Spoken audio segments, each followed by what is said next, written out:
Hello and welcome back to the Formula 1 chat. Today we're here to discuss Daniel Ricciardo and what would happen if he never left Renault in 2020. So of course, we all know what happened with Daniel Ricciardo joining McLaren for 2021, the way that panned out and obviously the effect that had on Ricciardo's career. In this video we're going to look at whether maybe staying at Renault would have been good for him, whether he would be in a better position now, maybe still be on the grid.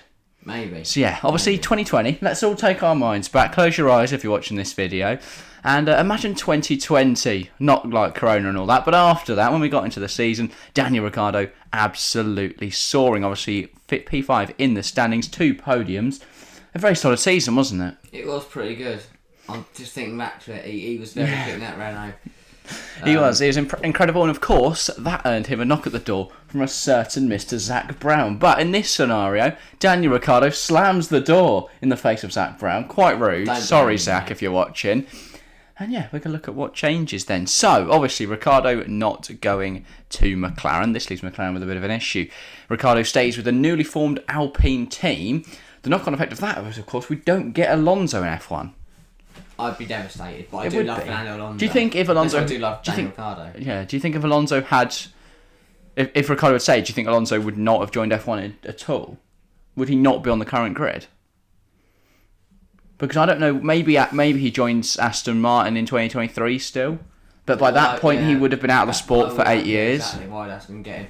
I don't think Fernando would have returned So without his Alpine seat opening up. So yeah. If Ricciardo had stayed with Renault/Alpine, we wouldn't have seen Fernando Alonso return. Very interesting knock-on effect. Now, of course, McLaren, they don't have anyone to replace Carlos Sainz. Carlos Sainz are going to the Ferrari team for 2021. We already know that's why they went and got Daniel Ricciardo. So they need a new marquee signing. They need someone who's got race-winning experience, who is a very talented driver.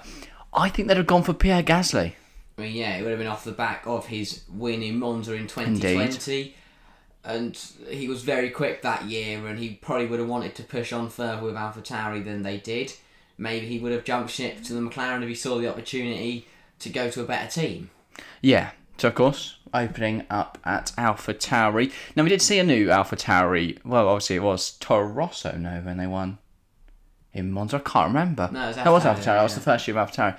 But they obviously did have a new driver in Yuki Tsunoda. He replaced Kvyat in real life. I think in this scenario, Kvyat would probably stay. I was looking through the F2 Championship, and I think Jurjevic probably wouldn't have been given the step up yet. Maybe they'd have took a punt on Daruvula and not kept Kvyat. Was Kvyat there in 2020? Yeah.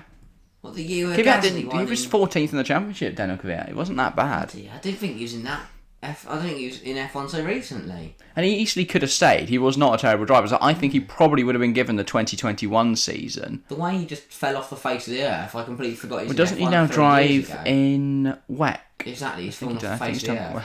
WEC's not that bad a series. But I think Tsunoda still would have joined, replacing Pierre Gasly, Kvyat So getting another left year. you with Ricciardo and Ocon at Alpine, Gasly and Lando Norris at McLaren. That would have been an exciting partnership. And then we'd have seen Daniel Kvyat and Yuki Tsunoda. Yeah, and of course the rest of the grid pretty much the same. So the first year, there's not too much of a knock-on effect. Obviously, McLaren. I think it depends on who you go for. Because if McLaren had decided to go and get, I don't know, Vettel after he left Ferrari, how would Ricciardo have done in 2021 if he'd stayed with Alpine? Because that's the interesting thing, isn't it? But was it?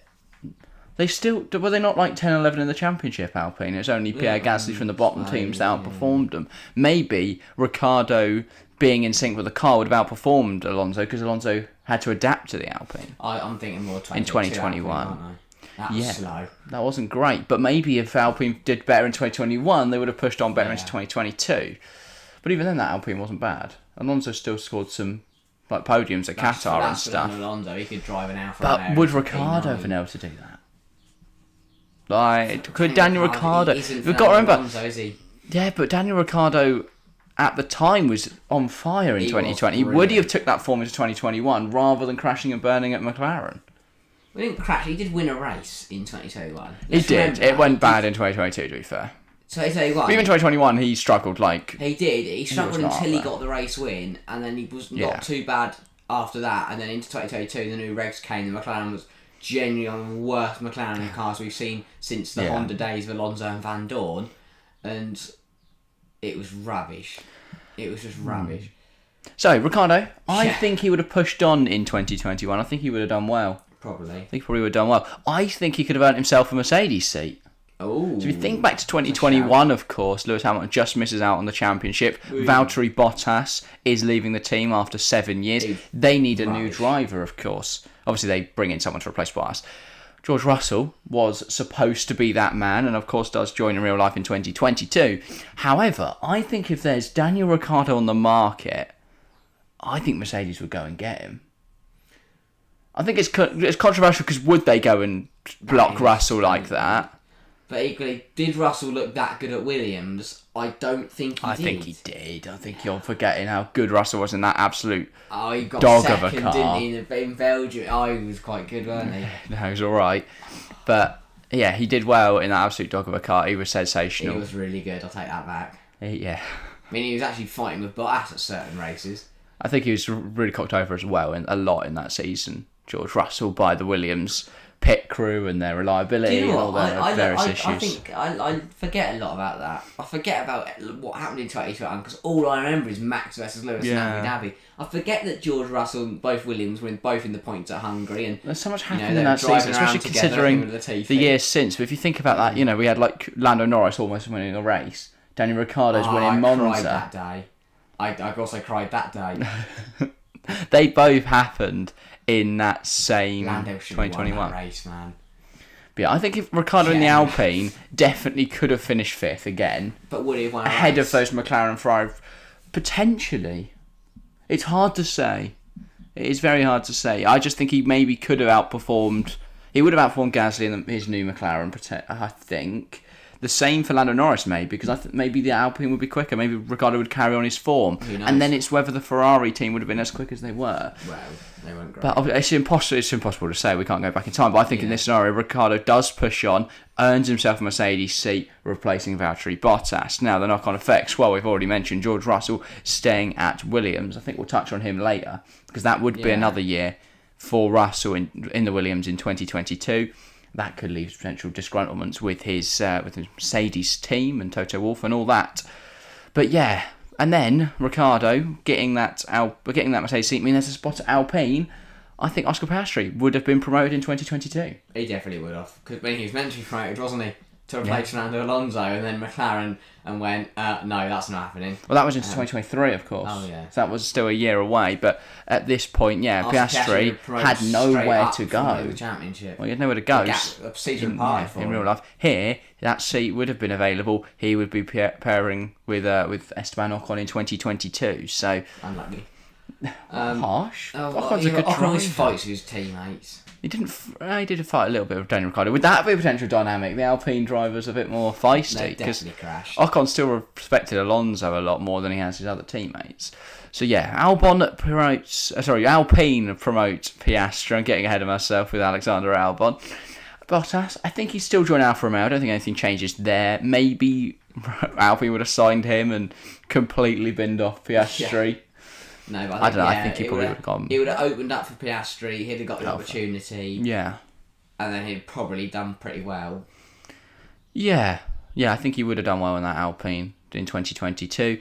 Then obviously Bottas joins Alfa Romeo, as does Zhou. Nothing really changes there. The Haas team, all that happens. I think Mazepin still would have been banned. I don't think Daniel Ricciardo leaving Renault was the catalyst for the war. So no, probably would have just all cracked on as it did. Yeah. They got K-Mag, didn't they? Oh no, so what's they got Schumacher. So, no, 2021 would have been the year they got Schumacher and Mazepin. 2020, obviously, then Magnussen and Schumacher. K-Mag coming in the final few rounds just before the start of the season. Would Haas, if there was more options out there, have binned off Mazepin before the start of the season, potentially getting a better driver than Kevin Magnussen in the door? That's something that could be argued. Oh, yeah, but K-Mag did really well. I love K-Mag, but he came in at that last minute. He was their only option at that point. Do you know what? I forget he did it on pole last year. He did do that. In Brazil, yeah. He's quality. Fair play. Love him. Yeah. Then on to Alpha Tauri. Now, I think Kvyat, given another year, probably would have been shown up by Yuki Tsunoda. I don't think that's up for too much debate. Never really rated Kvyat, to be honest. I think he did fine. He didn't get a chance really in that Red Bull because they decided to get rid of him for Max, didn't they? Yeah, and he lost his never really got a seat shot. from Red Bull. He lost his girlfriend to Red Bull. He Red really Bull hates dating Red Kelly Bull now. VK, but yeah, obviously then Kvyat, I think he'd get outperformed by Yuki. Therefore, he gets dropped. Who comes in? Well, Alexander Albon. Would have been given another shot. I think they would have. I don't, because again, I looked down at the feeder series and Vips wasn't really doing a lot. Daruvilla wasn't really doing a lot. Lawson didn't perform yet. Maybe if it was going into 2023, he would have had more of a hope because obviously last year he came third in the championship. But in 2022, DTM. I didn't really see it. Third in the DTM championship, didn't he? No, F2 last year. I'm talking about. Sargent was third. Oh, fourth then. Yeah. Yeah. No, that's where Lawson was third. I think he performed well at the last round of the season. Yeah, I don't know because I thought Sargent had to get top 3 to get his super. No, that's for the 25. But he has points other places. I can't remember. Anyway, he does. He's done other series. He's done like the Fort Lauderdale Cup or whatever. I don't know. That sounds like something he's done. But yeah, so Daniel Kvyat gets dropped. Albon joins the AlphaTauri team. Excitement all around. Yeah. Albon, Yuki together. Fun. Then a cool Linko actually. I think it would have been a good team, little team. I don't really know. Yeah, where that would leave everything. It's quite interesting. I think the next question on the board is: does Ricciardo outperform Hamilton in 2022? That is a big question. So George Russell didn't he? Hamilton's rubbish. And this is, if we're talking like this would be prime Daniel Ricciardo, like in immense form coming from a Renault team where he clicked really nicely. So this is us looking at it and going, if Ricciardo hit his ceiling. And Hamilton was just coming off of a loss in 2021, a difficult championship loss at the end of the season. Porpoising and my back problems. Yeah, all through the start of the year. Maybe Ricciardo would have adapted better to the porpoising because obviously he likes going surfing. So I don't think that's so maybe that put in there, but help him. Why would Ricciardo do one of his primes he'd surf? Well, exactly. He can handle the waves of the the oscillations. No. What? No. I don't know if he outperforms Hamilton. But Russell did. And I think a prime Daniel Ricciardo that we're talking about outperforms a first year George. Is before he went into that Mercedes, he'd never driven a quick F1 car. So what's your point? Is that if you are a fast driver at the top, it is harder to adapt to that Mercedes than if you're George Russell. Because the Williams would probably bounce around anyway. No, I think... Genuinely, the Williams... The Merc bouncing was probably still better than the Williams. I still think Ricciardo adjusts quicker. Obviously, Russell's been driving in Mercedes like testing and all that for years, but Ricciardo would have been using I know because he didn't join McLaren. He wouldn't have used a Mercedes power unit before, so maybe I'd have no idea. But I think it'd have been close. Yeah, so you think George Russell's a better driver than Daniel Ricciardo? No. That's interesting. No, that's not what I'm saying. I'm saying that I think Russell might have adapted better because he had less experience. Which makes... Your logic seems backwards, but go on. No, because it makes sense, because if you're an experienced driver, like Lewis, he was so used to having the best car, the quickest car, the easiest car to drive, and pissing every single race. When you're George Russell, you come from that Williams, you're used to the car being shit. So when he goes into the Merc and it's rubbish, he's not too bothered because he's used to a car not going in a straight line. Yeah, fair enough. So, George Russell, what happens with him? Of course, he would have been at Williams in 2022. Going into 2023, I think there's one clear option here. Aston Martin. Alonso's not on the table. They've got no marquee signing, have they, for 2023? This is the new era. Aston Martin want their big... This is signing. They want to do well. They've got a huge car. They've got a good car. Vettel's retiring. I think they go and get George Russell. I think they go and say, you can be the spear point of the team for years to come. I think that's perfect, no? We've got to keep Lance's son, so he can just sit around and spit the back. Lawrence's son. Lance's son isn't born yet. They're both called Lance, aren't they, though? No. They're both called Lawrence. Also, no. Yeah, they are. What is going... I'm so confused. They're both called Lawrence Stroll, but one's called Lance and one's called Lawrence. Yes. Anyway, Aston Martin bring in George Russell, I think, in 2023. Probably. They're Merc powertrain as well, aren't they? So would that have left Latifi still with a seat? Who cares? Because it would have been Latifi and Russell for another year, and then there'd be no Albon there. Sargent maybe would have got promoted, but would they have promoted Latifi? What? God. The North American duo. Going into this season, what currently ends. So it'd be. So Red Bull would be the same. Merc would be Ricciardo and Hamilton. That sounds like a fantastic lineup if it's 2018. McLaren would be Gasly and Norris. Ferrari would be the same. Alpine would now be Piastri and Ocon. Aston would be Russell and Stroll. AlphaTauri would be Tsunoda and Albon. Well, unless Albon didn't perform, who knows? Yeah, or if Yuki, who would have been into his second season if Yuki was outperformed by Albon after doing 2 seasons, maybe they'd have promoted Liam Lawson. Who knows? Liam Lawson will get there. I think they probably would have stuck with the same though. AlphaTauri in 2023. Haas, well, nothing's changed throughout this whole video. Haas are the ones who were just ignored. So what have we learned? So if Daniel Ricciardo never left Renault, he would have got a Merc seat. He would have got a Merc seat, and Haas would have never been affected. So if you're a Haas fan, don't fret. Yeah, nothing could change your fortunes, unfortunately. But yeah, bit of a different style. I would have loved to see him perform to his prime. Yeah. I love Daniel Ricciardo. Obviously, this is all relative. He could have stayed another year at Alpine and just crashed every race and been out of F1 quicker, but it's nice to sort of explore. That would really we've gone, well, if Daniel Ricciardo never Renault, well, actually, in 2021, he crashed every race and we binned him off. That's the end of the video. I think it's nice to explore this what if, though. And if you do enjoy this video, guys, then maybe we could do this for more drivers. We've got some other ideas. Maybe we could do Nico Rosberg. What if he didn't leave Mercedes in 2021? We could do it, not in 2021, 2016. What if Nico Rosberg stayed? Because he definitely could have. What if Sebastian Vettel never left Red Bull in 2013? Or 2014. There's loads of different options out there. Maybe we could do Daniel Ricciardo again and go back to Red Bull. What if he never left Red Bull and just stayed? What if Daniel Ricciardo never joined Formula 1? What if Daniel Ricciardo made a slightly different adjustment to his karting career? Would he now be a world champion?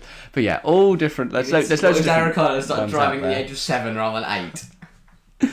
There's lots of options out there. So if you have enjoyed this video, then maybe we can make a little bit of a series of it. But yeah. What if Daniel Ricciardo did? Just what if Daniel Ricciardo. So yeah. So make sure to leave a like if you have and comment down below your thoughts on this video. Whether you think what we're saying is waffle. Or if you think maybe, Daniel Ricciardo could have ended up at Mercedes.